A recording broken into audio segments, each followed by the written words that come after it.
Welcome back to Barking Mad for a very special New Year's episode. This is our unofficial, slightly chaotic year in review, where Steph and I will recap our favorite episodes from 2025, our most popular episodes of the year, and our favorite fun facts learned through doing this podcast.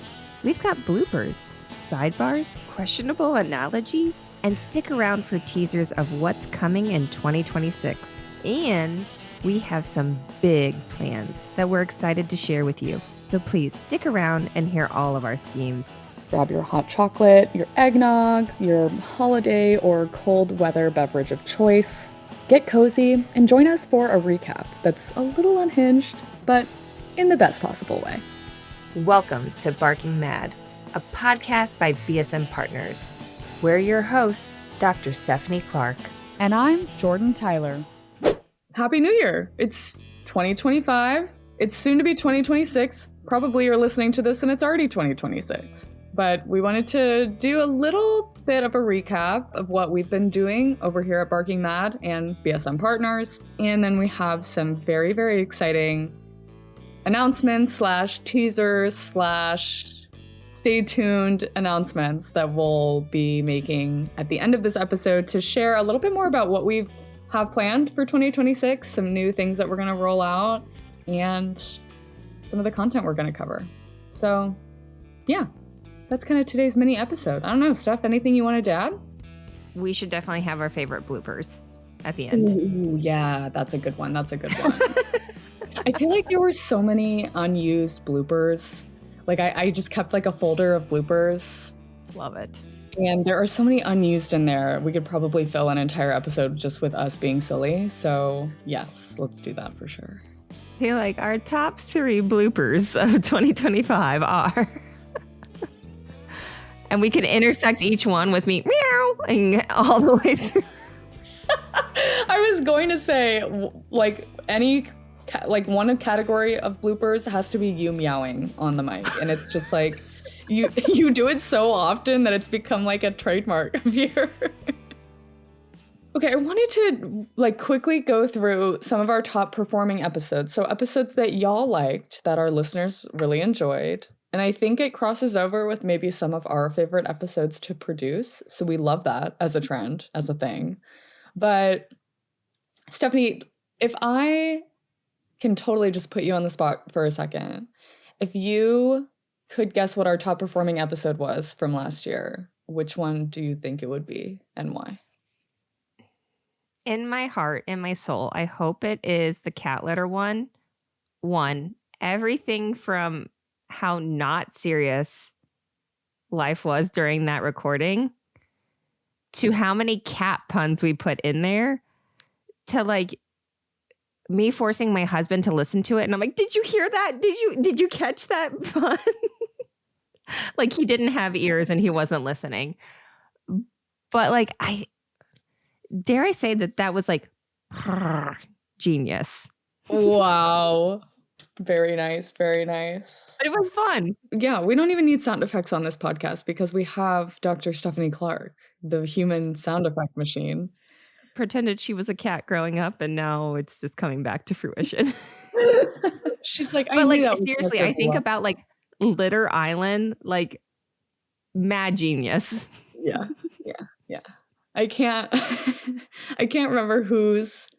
It was such a beautiful thing because I remember it being Kate's idea originally to okay, what if we frame this as a dating game? And we were all like, that's such a good idea. And then I feel like from there, that was where the avalanche of cat puns and silliness started, and it just kept snowballing and kept snowballing, and we totally delivered all the way through the final episode. It was amazing. And we took something like cat litter and made it so fun. So please tell me it's on there. It's on there. It's number 4. So it's in the top 5. I know. I was kind of not even 3, not even 2. Listen, guys, if you haven't listened to it, listen to it. Your ears will not regret it. Yeah. Even if you don't have a cat, because your friend that has a cat, you could educate them and you could be entertained while you're learning. So it's all about all the different, more sustainable materials that cat litter is made of. So that one was part of our sustainability series. We talked a lot about sustainability in 25. 2025. And a little more on that later. But our number one most popular episode was actually the one that we did directly after Super Zoo. So Super Zoo 2025, big old trade show, huge deal. Everybody in the industry goes, and anybody has a booth there that is selling product and showcasing their newest greatest thing. There's a whole pavilion for startups, so new brands in the industry, yada yada yada. Basically, we took a soundproof podcasting booth to Super Zoo, which is crazy, I know, but we did it. And Stephanie and I basically set ourselves up in there for, 10 Failure. hours a day and just sat in there for 3 days straight and interviewed a ton of people. I think it was 27 interviews and 12 plus hours of content. I think my brain was like eking out of my ears. Like the amount of attention and focus for each recording and each person, like I was done. But let's talk about the first day. Like usually Super Zoo, just to get a picture of this, guys, usually it is freezing. So it's like a bajillion degrees outside in Las Vegas, like middle of the desert. And then you walk inside the trade show and you are like layered up because it's usually freezing. But this year, something happened, and I think someone forgot their job was to turn on the air condition, and so it was 1,000 degrees in the show floor or on the show floor, and then within the box it was hotter than that because the only real quote unquote air condition is like pulling air from outside. So you're literally pulling hot air into a hot box of people just talking. I was like, I think at the end of the day of the first day, we were so delusional, like so heat stricken, like we like came crawling out and we were like Sandy from like SpongeBob, like water. Like, I need it. Yep. It got better, but I was like, holy cow, it is so roasty toasty. Yep. That was pretty much my experience. Yeah. I think on Friday morning, I think you were visiting somebody's booth, and I sat down with a guy and I forgot to turn the like ventilation on. And oh my God, I was in the interview trying to play it cool, right? And trying not to let him know that I'm physically sweating and like wondering why I feel like I'm suffocating in this interview right now. And then we opened the door and I was like, oh, it's because I didn't turn the thing on. It's like Titanic in the scene where like she slaps her hand up against like the fogged window.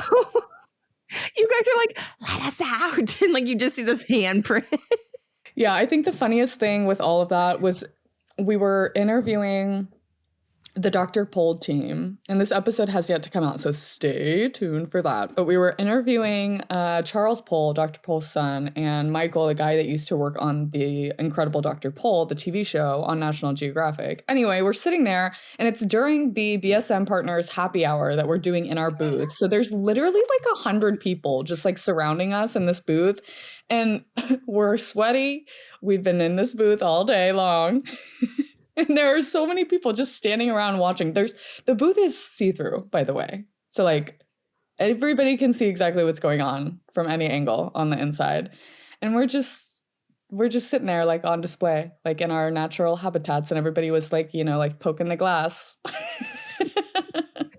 And it really came true. Like, don't feed the animals. They literally put the snack table right in front of the door. So like we couldn't even leave if we wanted to, but like the snacks were just right there. And like anyone who's been to Super Zoo knows like eating is few and far between. Like you have like a coffee for breakfast and like this ridiculously huge meal for dinner, and that's it. And you're supposed to sustain yourself for like 72 hours on that. But like the snack table was like right there, and I'm like, snacks. Yeah. And then the bar was behind it too. Everybody getting their happy hour drinks. And I was like, oh my God. I just wanted water. Again, I was like, anything. Oh, yeah. 10 out of 10 experience, 10 out of 10 content, 10 out of 10 gonna wear t-shirts next year and bring extra definitely water. doing it again. Yeah, we are. We have to. It was fun. It was a learning experience. If not, at least come by and see our Shrimps as Bug shirts. True. because those were pretty cool. We'll I reprise came across those. mine a couple days ago. I was like, what is, oh. Speaking of shrimps is bugs, the insect ingredient rather, episode that we did earlier this year was our third most popular episode of the year. Bug appetit, if you will. And in there, obviously, Stephanie and I make a pretty good case that shrimps is bugs. And that's all I'm going to say. You're just going to have to go listen to learn more about that little Easter egg. I think it's at the end. Stephanie will help you cheat. We also do show notes for episodes that's in the episode description, so you could probably find it there as well. I'm absolutely sure I marked it as a show note because I felt that it was a very important piece of the conversation. It was pivotal. I would say so. You know, like pretty foundational to everything. So between Super Zoo show floor and bugs, what fell between 1 and 3? It was the DCM episode that we did with Daniel Shuloff of Keto Natural. And I was kind of surprised that one wasn't the top one, only because that might be the spiciest, steaming, hottiest episode we've ever done. And I know those aren't real words that I just said, but oh my God, was that episode spicy. It was like you take a bite and you... Yeah, it's one of those. And you like need a glass of milk too. And at the same time, you also probably need to pop a bag of popcorn because like get your popcorn ready. She's juicy. Well, and if you haven't listened to it, you probably should because I think more updates to come 2026. Ooh. Because I'm pretty sure more things were happening come November and December. Yeah, some more research, perhaps some more exploration of the DCMs. I like to say, the saga is quite an apt term because it truly has been a saga. People say controversy, and I'm like, there's really no controversy around it. It's just research. No controversy ever in research. No. None whatsoever. But yeah. The plot thickened and will continue to thicken, apparently. And we're gonna keep covering it because by God, somebody's gotta do it, you know? And we will do that for you. We will take it upon ourselves. Mm-hmm. We'll lock ourselves in a hot podcasting booth all day. I'll probably even eat a bug. There's probably other things I would do for you guys, just saying. So wrapping it up, we've got Super Zoo. Yeah. Because let's just face it, we're all over the board here. In case you ever thought a podcast couldn't cover enough things, we got Super Zoo, we've got DCM, we have bugs, we have litter, we have number 5. So number 5, I was surprised by, but it's the one we did about sustainable packaging. And really it's about sustainable pet food packaging, but really it's about the pet food industry's plastic waste problem. And I will say this kind of ties into perhaps my least favorite learnings from these podcast episodes. Cause like, this is why I love podcasting and journalism and interviewing people is you just get to learn so many new things and talk to people about things you would never like have a regular conversation about. But at the same time, some of those things you can't unlearn. And I'm like, I wish I could unlearn some of the unfortunate statistics I learned about recycling in the United States, but unfortunately I can't. I think the scariest thing about that episode, one, right, like the title is phenomenal. Like, we always want to know if something is a lie. Like, of course I'm going to click and listen, but the amount of waste, and now like, 'tis the season right now when we're recording, and the amount of packaging that I am getting. And then I'm like, I bet you this was packaged in something else before it was packaged. And then it was sent to the Amazon warehouse. And then they repackaged in a package and added more packaging. And now I'm getting it packaged. And now I'm going to unpackage it to wrap it in more packaging so my daughter can unwrap the package. I am the problem.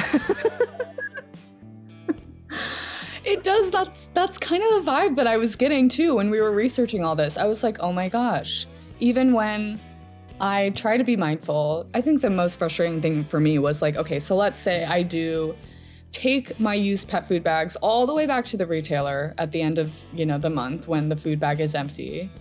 And I put them in the bin, and then I say goodbye, right? I say, okay, bags, goodbye. I hope that you make it to the recycling center and actually get recycled. Except that rarely actually ever happens with multi-laminate plastics, which is what pet food bags are made of, largely, today. So it's even you can have good intentions, you can try not to shop online, you can try to, do the curbside recycling or take it yourself, but it's really more of an infrastructure problem. And so it's we can have the best intentions and carry those out, but the whole system is kind of broken for plastic recycling. I also learned a lot of sad things about how we export a lot of our plastic recycling to developing countries. And I'm like, oh man, that seems like something we shouldn't do. But what do I know? Just a big womp womp. Womp womp. Yeah, that was more of a wompy womp kind of episode. But people seem to like it, and I hope at least people found it educational and helpful in deciphering some of the sustainability language that we see on pet food packaging, because it can be really hard to decipher. Mm-hmm. Absolutely. I'm sustainable. What does that mean? Yeah. Truly. I mean, around the holidays, it means I'm going to collect all the tissue paper and bags and bows, and I'm going to reuse them. So don't you dare write on marker who it's to. Just pass it to the person. We don't need any name tags. But just kidding. Keep a note open on your phone, okay? Yeah. Santa bag to Esther. Gotcha. Okay. Yeah. So, yeah.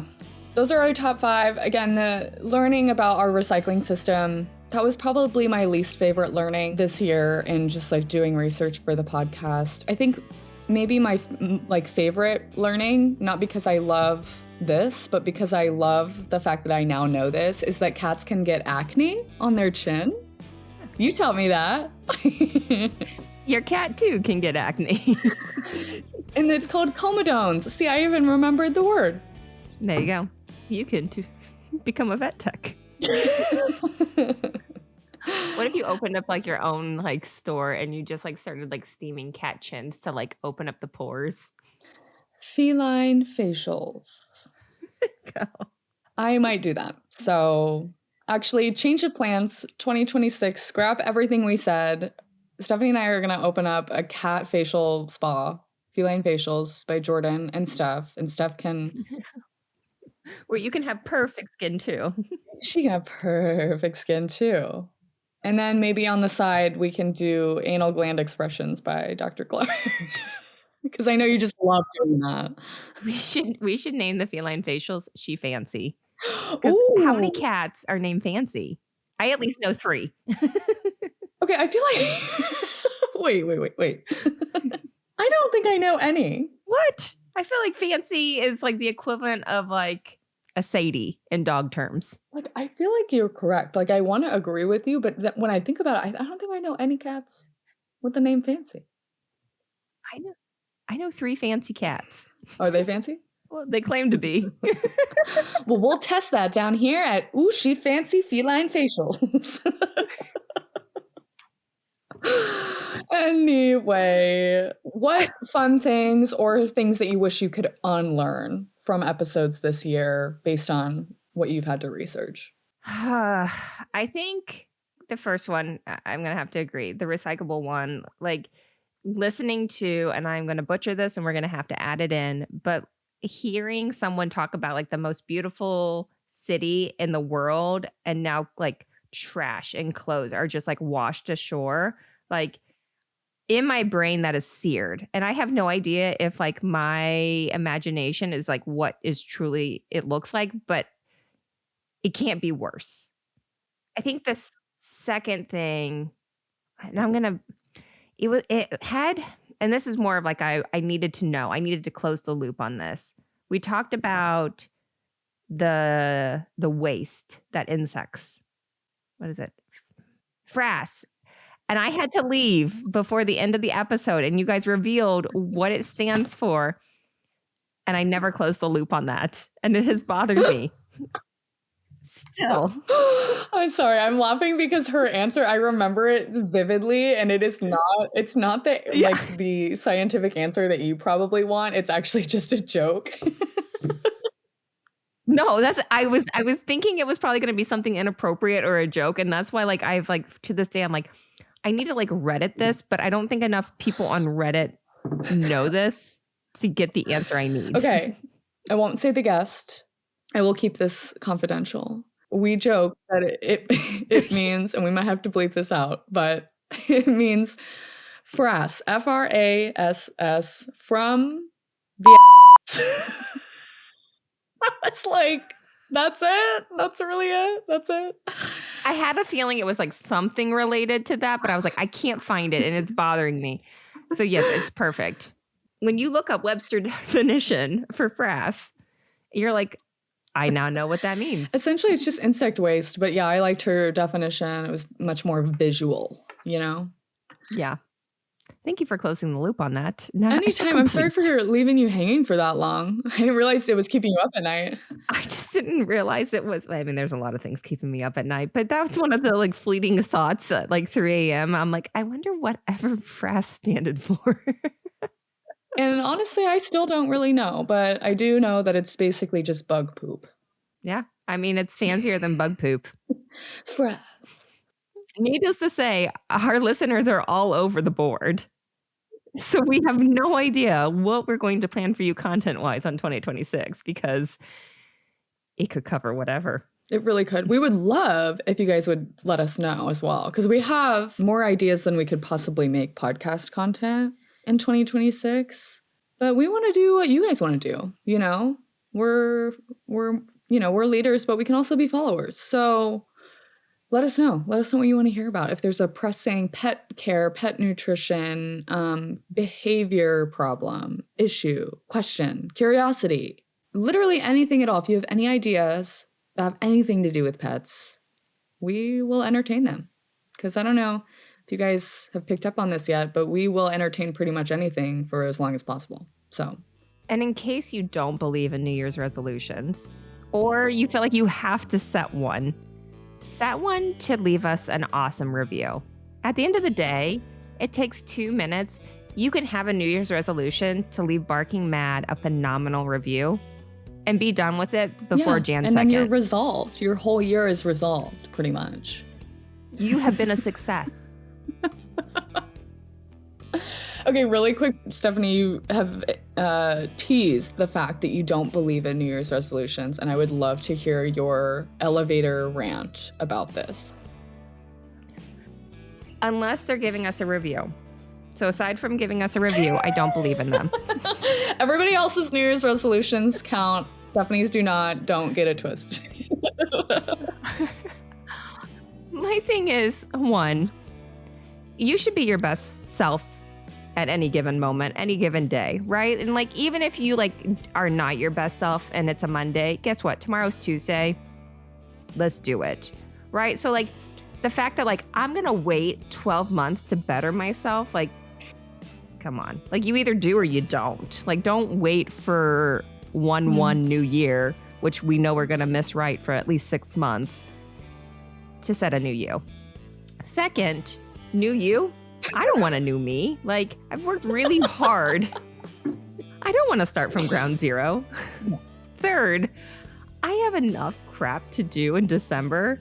Lord knows when January hits and it is so miserably gloomy and gray and all the joy of Christmas has eked out of our souls in the Midwest. The last thing I want to do is another thing. Yeah, I just want to take the whole month off, please. Okay, I generally agree with that. I think that's part of the reason why they say every year, like 50% of us give up on our New Year's resolution by like the end of the first month of the year, right? It's just not sustainable. It's not a sustainable way to build habits. And it's okay to make small incremental improvements over time. You don't have to, save the world on January 1st. And then if you don't by January 3rd, you're a failure. It's not how it works. Right. Like small like changes, like, reviews on Spotify, then reviews on Apple, then, maybe liking our Facebook page. small incremental steps to becoming Barking Mad's #1 listener for 2027. We know you want it. We know you want it. You know what? I'm going to raise the bar. Here we go. If anyone listening can do all those things and then some and tell us about it, we will make you a one-of-a-kind Rufus plushie, personally crocheted by possibly yours truly. Crocheted by one of these 4 hands, okay? Maybe. Okay, I will say that's a highly coveted prize, okay? Because Stephanie crafted us a crochet Rufus and we took it to Super Zoo and he had a blast. He seriously hasn't stopped talking about it since. So, just saying, that would be a pretty cool gift. She Fancy Feline Facials, opening February 2026. So, aside from the cat facial and anal gland expression spa that we're going to open in 2026, we also have some exciting stuff that we planned for the Barking Mad podcast, and Rufus himself is a big part of that. So, Stephanie, do you want to kind of tease a couple of things we have going on, and then I'll jump off that? With Rufus? Yeah. Sure. He's your favorite. I know he is. He is, because he is, I almost said the person. He is the persona. He is going to be the voice that asks the tough questions that maybe are a bit too spicy for us. I mean, we like things spicy for sure, but let's just face it. Rufus, he ain't holding any punches back. So we promised you guys in 2026 to be bolder, to be spicier, to be more Rufus-y. And Ruthless we're Rufus. going to ask tough... What? Sorry, Ruthless Rufus. Ruthlessly Rufus. Yeah, say that 5 times fast. I was going to say, that's going to be a blooper just on the first... But what do I love about him? He's a dog, but he wants the best for you. He wants the best for him.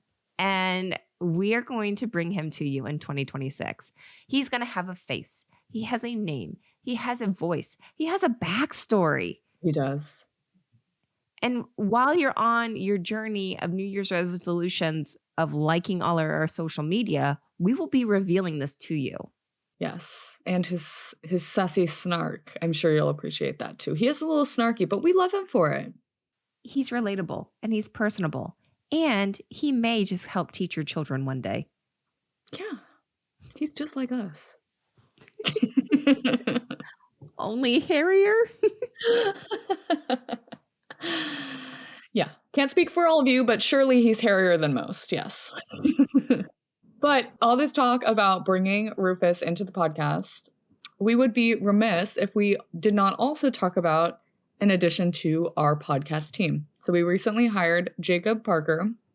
He is here on this call, unfortunately for him, listening to everything that we're saying so that he can make us sound really amazing and smart later. But he is our post-production specialist. He is going to do amazing things for this podcast, taking it into the realm of video, making us way more fun and cool and relatable and timely on social media. So definitely go check us out there if you're not following us already. And he's going to allow us to do more things with Rufus, with just regular guests, with the topics that you really want us to cover. So one of the things that we're hoping to do this next year is introducing some recurring segments where we field questions from listeners. We answer them right here on the show. We share our spicy hot takes. Not that that's necessarily new, but we'll keep doing that for sure. And of course, speculating on all the pet food and pet care and pet industry headlines that you might be curious about. And we can give you a behind the scenes look. So those are a few exciting things that we have to add in 2026, and Jacob is going to play a huge part of that. We're super excited that he's here, and yeah, we're going to have so many fun things in 2026. I'm like having a hard time not sharing all of it because like I don't want to give away the whole cow, as they say. You know, I want you guys to still be surprised. As long as we're not giving away the milk for free, I guess. Well, you know. I'm going to write it down right here. We're going to be doing another series on the Super Zoo floor show. So if you're interested, get on the docket early because it's happening. Yeah, agree. Slots are limited this next year because Stephanie and I are taking a lunch break. Gee dang it. And pee break. Yeah. We are going to both the bathroom and to get a little snacky because, oh my gosh, that was so hard.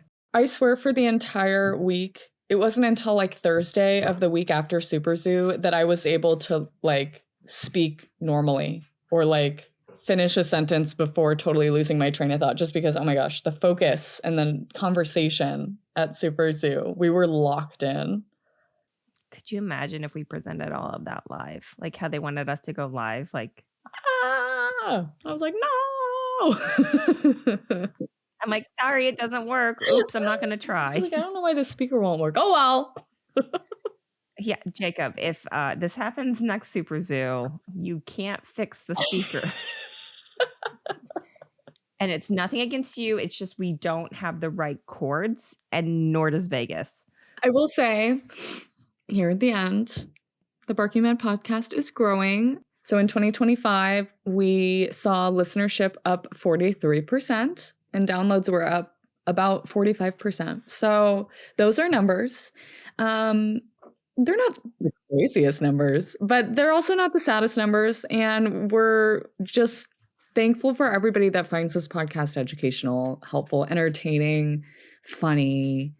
Thank you guys for listening. Thank you guys for interacting with us online and for giving us a reason to talk about pets and pet food because obviously we love it with plenty of sidebar tangents and side notes. But we look forward to continuing in 2026, bringing you content that's juicier, spicier, more educational, more informative, and furrier and hairier.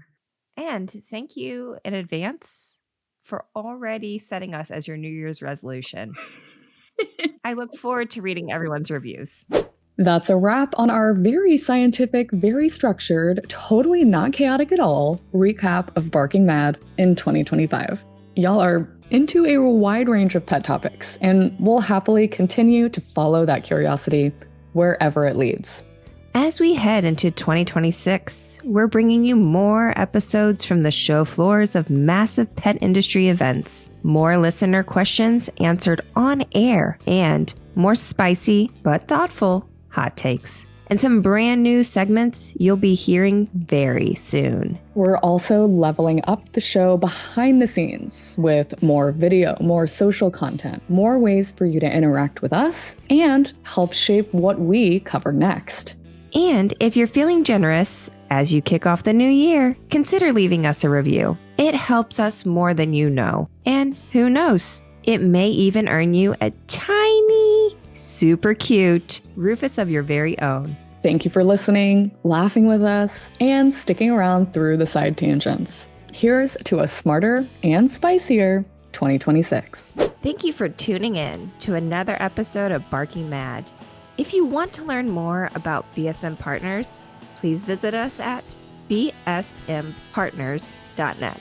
Don't forget to subscribe on your favorite leading podcast platform or share it with a friend to stay current on the latest pet industry trends and conversations.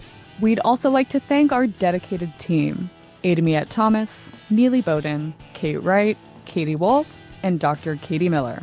A special shout out to Leanne Haggerty and Michael Johnson in support of this episode, and to David Perez for our original music in the intro and outro. See you next time.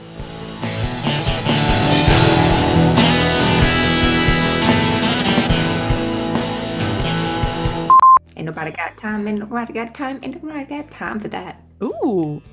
Do you remember that? Was it a vine? Yeah. I got bronchitis. Ain't nobody got time for that. So like in my head, I'm picturing like this like bat dog, like Bat dog. What you gonna do? What you gonna do when they come for you? Sorry, I couldn't help it. Could you imagine that if you're like an avid like water skier and you're like, I got carped? I wonder if it's become a verb. First off, I mean, not Great Lakes, but if anyone is skiing in the Midwestern River Bend, Mississippi, you deserve to be slapped.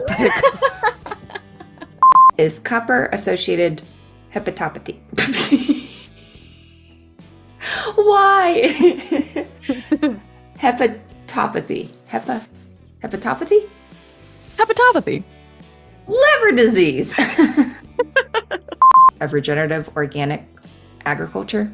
I don't know why that word was so hard. It's the 3 words together that are hard, is what I'm finding. Because, like, you clear regenerative, right? Which that one's hard. Yeah. And then you have to say organic, and then you still have to say agriculture. It's like, okay. Instead of you're fired, you copped. Forget about it. I'm going to take them out to the fishes. You're going to get cupped, and then you'll be sleeping with the fishes tonight. And then the green crabs are going to come get ya. Tell us what you got, Mike. Now, over to you, Mike. Well, you see here, we're on the invasive species. We should just call them walking fish. Like a walking taco. Oh. Okay, there's an idea. Walking fish, walking taco, walking fish taco. Delicious. I mean, that could sell. Now, what are we talking about? Hang on. What episode am I on again? This isn't about kittens. They told me there would be kittens. Where's my kitten? Let my people voice their opinion.